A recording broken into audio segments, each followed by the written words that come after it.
I am freezing cold right now. It is properly cold in my flat and I am freezing my everything off. So let's warm up by looking at some cheap luxury cars you can buy for under £20,000. The money that I'm refusing to spend on my central heating right now, I would happily spend on a cheap luxury car instead, and I'll do exactly that if this video gets 20,000 likes. One of these cars from this list, I will buy if the video gets 20,000 likes within a reasonable amount of time. So no more nonsense, you know the drill. I am updating a collection of old videos that I did on cheap luxury cars with this one right here. Let's get straight into it. Hit subscribe if you haven't already, but without further ado, let's get into the video.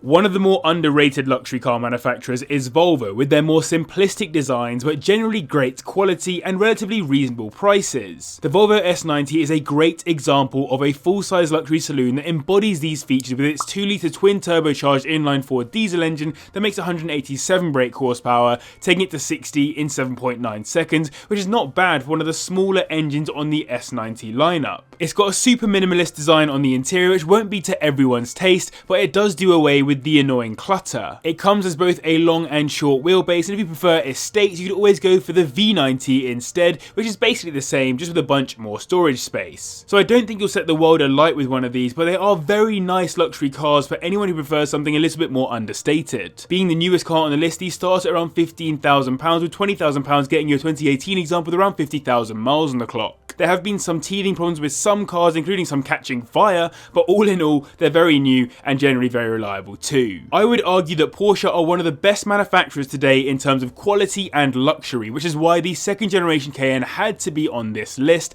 as it's very quickly become a competitor for class leader in the luxury SUV space. There are multiple engine options available. For your £20,000, you'll likely be getting into the 3-litre turbo diesel V6, which makes 241 brake horsepower, taking it to 60 in 7.4 seconds, which isn't bad for a car of its size, weight and price. Compared to the first generation, I love how Porsche made the car that bit more aggressive with the sloping roofline and rear window. It really gives it a less boxy look and makes it feel all the more sleek and 911-esque, which is basically what you want out of a Porsche. The interior though is where it's really at, as it's a lovely place to be with great materials and good build quality. Similarly, not too over the top, and other than the additional size, it does visually look like you're in any other Porsche product. The Cayenne starts at around £16,000 at the bottom end, and for £20,000 you get a 2013 model with 80,000 miles on the clock. Early wear on automatic boxes and the suspension are the main sources of trouble on these, so watch out for that. Another challenger at the top end of the luxury SUV class has to be the Range Rover, given it's pretty much a staple for all types of wealthy people here in the UK. Fortunately, in part thanks to a less than glorious reliability record, second-hand examples have depreciated down to a far more reasonable price,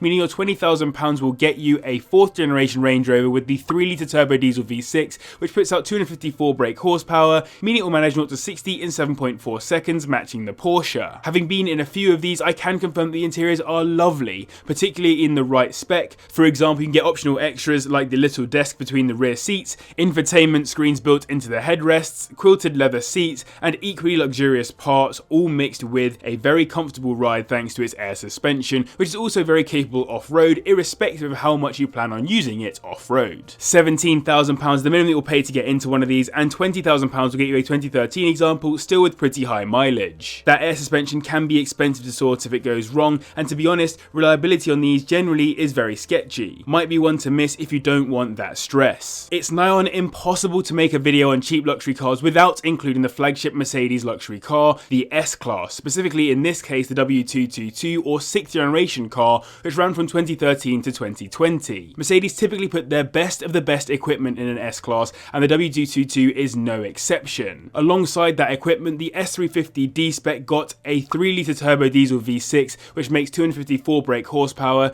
taking it to 60 in 6.6 seconds. I mentioned that equipment, and some of it is insane, like the hydropneumatic active suspension, which is a system called Magic Body Control that senses the road and pre-scans for uneven surfaces or potholes and bumps, then adjusts the shock damping to each wheel to to ensure it soaks up the road in the most comfortable way possible, so a luxurious ride is all that you can expect. The interior is also typically Mercedes and very luxurious, definitely the kind of car I'd be happy sitting in the back of. £15,000 the minimum you'll find these listed for, and for £20,000 you get a 2014 model with 75,000 miles on it. Engine start-stop, auto box malfunctions and turbo oil leak are the key issues I could find with these, and for cars that suffered these in early life it should have been sorted under warranty. Jaguar's main competitor to the S-Class is the XJ, and more specifically the 4th generation car, which is actually also the final XJ to leave the Jaguar stable. It's an absolutely huge car, but despite that, many people are kind about how well it handles as a driver too, particularly with the more aggressive engine options. Unfortunately, the 5 litre is a bit too aggressive for our budget, but you can get into the 3 litre twin turbocharged V6, which produces 271 brake horsepower,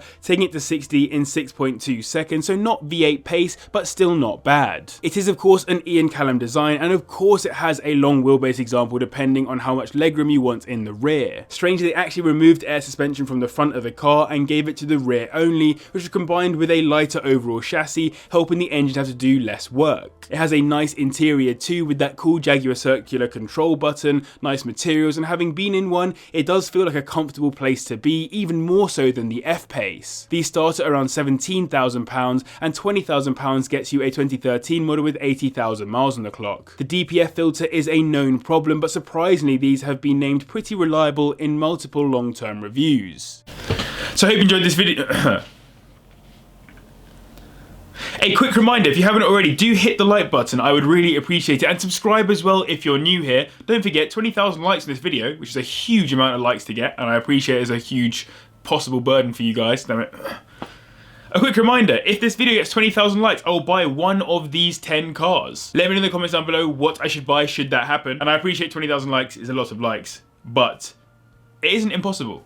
So let's make it happen. The 6th generation Maserati Quattroporte isn't just luxurious in the materials and stylings it has, but the name Maserati brings about a nice luxurious feel to it as well, just from a branding perspective, and the fact that it's slightly rarer than many of the other cars on this list might make it that little bit more enticing. Like the Jag, it puts out 271 brake horsepower from its 3 litre turbocharged V6, which takes to 60 in 6.2 seconds, again not bad. The design comes from an ex-Pininfarina member, the same man responsible for the Ferrari 360 Modena, the F430, and one of my personal favourite cars, and the car I'm after right now, the Alfa Romeo 4C, so you're in good company. Then the interior is focused on giving you that signature Italian styling while also providing the right level of luxury to take it beyond being an executive saloon. Despite the nice package you get with this car, it's actually known to be one of the fastest relatively depreciating production cars ever made, starting at £17,000 today, with £20,000 bagging you a 2011 example with 70,000 miles on it. There have been many common problems noted with these two, from the engine to the electrics to the build quality, so one to get full inspection on before buying. Sometimes I overlook BMW when it comes to luxury cars, but the 7 Series really is a great contender in the class, as maybe an understated car in terms of looks, but genuinely nice luxury on the inside. To help you waft around in comfort, it comes with a 3 litre turbo diesel inline-6 engine that makes 301 brake horsepower and will manage 0 to 60 in 6.1 seconds. It came with multiple options to increase that luxury factor a bunch, such as the rear wheel steering,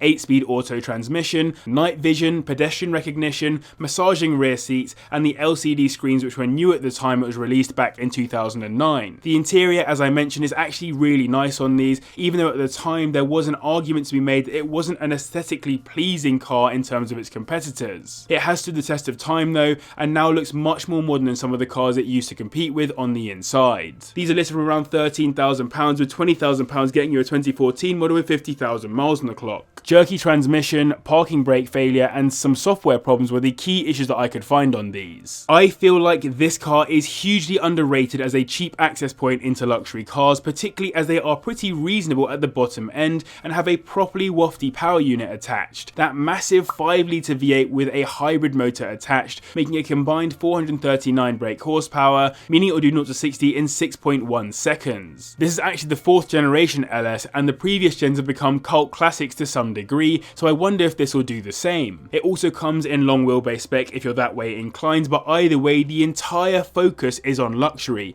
with heated and cooled seats, a cool box to keep your food or drinks, powered sunshades, air diffusers, purifiers and ionizers, and of course the headliner, which is made out of the same material used by YSL. If you went for the executive package, you also get rear seat screens, a tray table and massaging seats. It really is luxury on wheels, and I haven't even mentioned the effort that goes into making the leather top quality. These start at around £6,000 at the bottom end, and for £20,000 you get a 2010 model with 80,000 miles on it. The main problem with these is that battery for the hybrid motor, which can be expensive to replace. Taking second on this list, I easily could have put the Audi S8, but given it has that slightly greater focus on performance, I decided against it. Instead, I wanted to go for the truly wafty A8 instead, with its 4.2 litre V8 turbo diesel block, which produces 379 brake horsepower, taking it to 60 in 4.9 seconds, which is pretty rapid, helped by it being all-wheel drive. This is the third generation car and is absolutely huge, particularly in long wheelbase spec. It is basically an S-Class competitor by Audi, with a bunch of new features to make it more useful, including literally having internet in the car, which was pretty sick for 2009. Everything else is as you would expect, including the interior, which is reminiscent of the VW Phaeton just with Audi badging, and strangely slightly less luxury, not to take away from it being actually a very nice car. The minimum you'll spend to get into one of these is £3,000 for a pre-facelift example, making it the cheapest car on the list, but if you want a post-facelift you get a nice 2014 model with 100,000 miles on it for your 20k. Reliability is supposed to be very good, and owners love the interiors but sometimes complain about interior trim parts coming loose and buzzing. You knew it had to come at some point on this list, didn't you? Taking the top spot is the king of cheap luxury cars in my opinion, the Bentley Continental Flying Spur, a car that does not look like it should go for under £20,000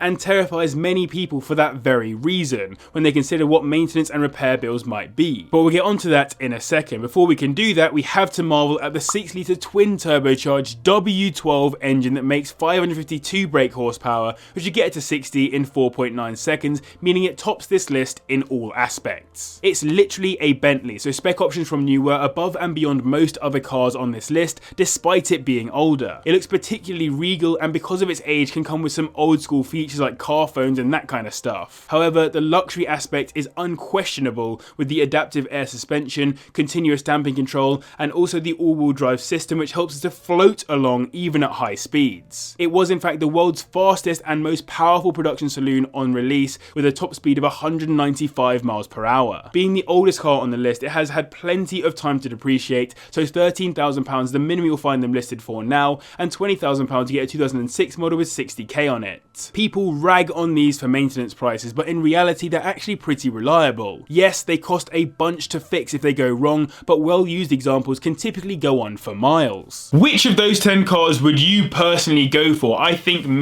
myself, I'd have to go for that Bentley at the end. It's just too much of a mad luxury car for the money. Let me know yours in the comments down below, and a massive thanks to the patrons as well for their continued support. But if you want to see a bunch of cheap luxury cars for half of that price, do go and click right here, and if you want to subscribe, click down here.